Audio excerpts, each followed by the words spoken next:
Call లైన్లో అందుబాటులో ఉన్నారు బీఆర్ఎస్ పార్టీ సీనియర్ నాయకులు బొత్స శ్రీనివాస్ గారు. అందరితో కూడా మాట్లాడతాం. నమస్తే అండి అందరికీ కూడా. నమస్తే. రైట్.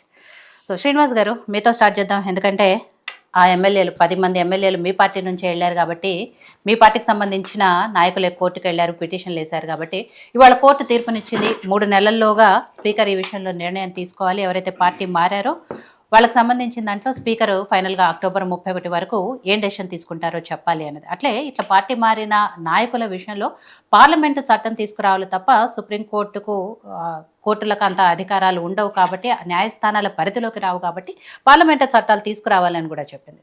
సో ఇవాళ వచ్చిన తీర్పు పట్ల బీఆర్ఎస్ పార్టీలో ఎలాంటి చర్చ జరుగుతుంది?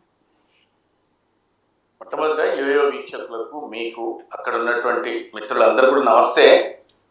ఈ దేశంలో, భారతదేశంలో పార్టీ ఫిరాయింపులు అనేటువంటిది 1938 నుంచి, అంటే స్వాతంత్ర్యానికి పూర్వం భారత జాతీయ కాంగ్రెస్ గెలిచినటువంటి సందర్భంలో జాతీయ కాంగ్రెస్కి సరియైన మద్దతు లేకపోవడం చేత ముస్లిం లీగ్ నుంచి కూడా పార్టీ ఫిరాయింపులు జరిగినటువంటి సందర్భం ఉంది.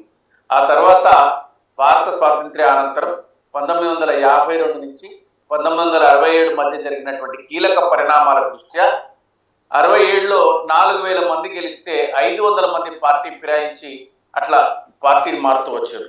ఆ తర్వాత దీన్ని దృష్టిలో పెట్టుకొని 1985లో 1967లో ఏదైతే 57వ రాజ్యాంగ సవరణ జరిగిందో దానివల్ల రాజకీయ పార్టీ అనేటువంటి పదం ఏర్పడి పార్టీలుగా గుర్తింపు వచ్చినటువంటి సందర్భం వచ్చింది. ఆ తర్వాత 67 నుంచి మనం చూసినాం 90 వరకు జరిగినటువంటి కీలక పరిణామాలు. కాంగ్రెసేతర ప్రభుత్వాలు ఏర్పడినప్పుడల్లా మొరార్జీ దేశాయ్ గారు కానీ, విపి సింగ్ గారు కానీ, చంద్రశేఖర్ గారు కానీ, దేవేగౌడ గారు కానీ ఇట్లా జరిగినప్పుడల్లా పార్టీలు మారడం, రాష్ట్రాలలో పార్టీలు మారడం జరిగినటువంటి సందర్భాలు మనం చూసినాం. ఆ తర్వాత 1985లో ఒక రాజీవ్ గాంధీ గారి హయాంలో ఒక చట్ట సవరణ, తర్వాత 2003లో ఒక సవరణ జరిగింది. అయితే 2003లో జరిగిన సవరణ ప్రకారం 2/3 కనుక మారితే అది రాజ్యాంగబద్ధంగా, అంతకంటే తక్కువ మారితే వాళ్ళ యొక్క అభ్యర్థిత్వాన్ని గుర్తించకుండా ఉండేటువంటి పరిస్థితులు ఈ దేశంలో చూసినాం. ఈ రోజు ఇచ్చినటువంటి సుప్రీంకోర్టు తీర్పును ఖచ్చితంగా మనందరం స్వాగతించాల్సిందే. ఎందుకంటే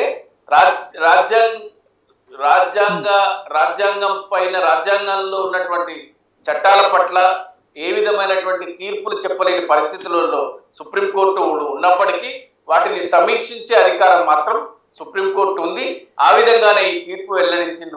అంతిమంగా ఈ యొక్క నిర్ణయాధికారం అటు పార్లమెంట్లో కానీ, ఇటు శాసనసభలో కానీ, అక్కడైనా ఇక్కడైనా స్పీకర్లదే ఈ యొక్క నిర్ణయాధికారం, తుది నిర్ణయాధికారం. అయినా సుప్రీంకోర్టు ఈరోజు తెలంగాణ శాసనసభలో జరిగినటువంటి 10 మంది బీఆర్ఎస్ పార్టీ ఎమ్మెల్యేలు బీఆర్ఎస్ కారు గుర్తుగా గెలిచి అభివృద్ధి పేరిట, సంక్షేమం పేరిట వెళ్తా ఉన్నామని చెప్పి ఈరోజు కాంగ్రెస్ పార్టీలోకి వెళ్ళి మేము కాంగ్రెస్ పార్టీ అని బలంగా చెప్పలేనటువంటి పరిస్థితి. ఎందుకంటే బీఆర్ఎస్ పార్టీలోంచి 2/3 వెళ్ళలేదు కాబట్టి రాజ్యాంగబద్ధంగా వాళ్ళు ఏ పార్టీయో చెప్పలేకపోతున్నారు. ప్రభుత్వం నిర్వహించే అన్ని కార్యక్రమాలలో కాంగ్రెస్ పార్టీ ప్రతినిధులుగా, కాంగ్రెస్ పార్టీ పక్షాన ప్రభుత్వ కార్యక్రమాలలో పాల్గొంటున్నప్పటికీ కూడా ఇంకా మేము కాంగ్రెస్ పార్టీ అని చెప్పుకోలేని పరిస్థితి అయితే ఉంది. అయితే దీని పట్ల ఏ విధంగా కాంగ్రెస్ పార్టీ కానీ, రేపొద్దున స్పీకరు గడ్డం ప్రసాద్ గారు కానీ ఏ విధంగా స్పందిస్తారో చూడాల్సినటువంటి అవసరం అయితే ఉంది. పదే రాహుల్ గాంధీ గారు సంవిధానం చేతిలో పట్టుకొని మేము ఆయన ఎన్నికలకు పూర్వం కూడా ఎవరిని పార్టీలోకి తీసుకోమని చెప్పినటువంటి సందర్భం కూడా ఉంది. ఈరోజు పార్టీ ఫిరాయింపుల పట్ల స్పందించకుండా సుప్రీంకోర్టు తీర్పు పట్ల ఏ విధంగా స్పందిస్తారో చూడాల్సినటువంటి అవసరం అయితే ఉంది. ఏదేమైనా ఏ రాజకీయ పార్టీ నుంచి వ్యక్తులు మారినా కూడా తక్షణమే వాళ్ళ యొక్క సభ్యత్వం, శాసనసభ సభ్యత్వం కానీ, పార్లమెంట్ సభ్యత్వం కానీ అది పోయే విధంగా చట్టం పార్లమెంట్లోనే రావాల్సినటువంటి అవసరం ఉంది. సుప్రీంకోర్టు కూడా అదే పునరుద్ఘాటించినటువంటి సందర్భం ఉంది. ఆ విధంగా చేయాల్సినటువంటి 2/3 కూడా సవరించాల్సినటువంటి అవసరం ఉంది. 2/3 కూడా విలీనమైతే పార్టీనే విలీనమైనటువంటి పరిస్థితి ఉంది. గతంలో బీఆర్ఎస్ పార్టీ 2 దఫాలు కూడా అధికారంలోకి వచ్చినప్పుడు కాంగ్రెస్ పార్టీ కానీ ఇతర పార్టీలను విలీనం చేసుకున్న విషయం మనం గమనించినాం. అది రాజ్యాంగబద్ధంగా జరిగింది. అయితే దాన్నే ఉటంకిస్తూ మీరప్పుడు చేసుకోలేదా, మేము ఇప్పుడు చేసుకోలేదా అని మాట్లాడేటువంటి పరిస్థితులు కూడా కాంగ్రెస్ పార్టీ ఉండవచ్చు.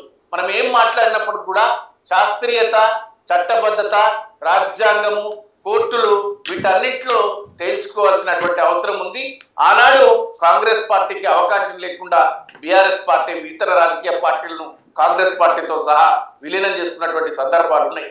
అయితే అదే విధంగా కాంగ్రెస్ పార్టీ ఈరోజు ఆ విధంగా ఫిరాయింపును ప్రోత్సహించలేకపోయిందా, లేకపోతే పార్టీలోంచి మిగతా వాళ్ళను రాలించుకోలేకపోయిందా?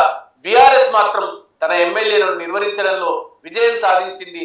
ఆ విజయానికి ఈరోజు సుప్రీంకోర్టు తీర్పును కూడా మనం ఉదాహరించుకోవాల్సినటువంటి అవసరం అయితే ఉంది. కాబట్టి రాబోయే రోజులలో ఉప ఎన్నిక జరుగుతుందా జరగదా? ఎందుకంటే అంతిమంగా స్పీకర్ గారి నిర్ణయమే చివరి నిర్ణయము, అంతిమ నిర్ణయం. కాబట్టి స్పీకర్ గారు రాబోయే 2.5 సంవత్సరాలు పొడిగించగలిగితే ఈ రాష్ట్రంలో ఉప ఎన్నిక రాదు. ఒకే ఉప ఎన్నిక ఖైరతాబాద్ వచ్చేటువంటి అవకాశం ఉంది.